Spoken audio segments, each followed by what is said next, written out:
বেটারা শুইনা রাখ, এইবার ক্রিকেট টি-20 ওয়ার্ল্ড কাপে বাংলাদেশ কাপ নিব। এইবার আমাদেরকে কেউ হারাইতে পারবো না।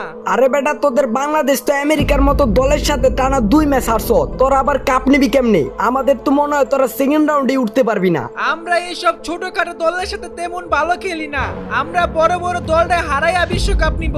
আমাদের প্লেয়াররা ইচ্ছা করে খেলে নাই, দেওস নাই, খালি 0 রান নিয়ে আউট হয়ে গেছে। ভাই তোরা খালি আজীবন চাপাই ছাড়া যাবি। আমাদের ইন্ডিয়ার এবার যে টিম, আমাদের হারানোর মতো দল নাই বললেই চলে। মনে কর বিশ্বকাপে এটা আমরাই জিতু। কইলেই তো আর হয়ে গেল না, আর বাকি দলগুলা কি বসে বসে আঙ্গুল খাইবো?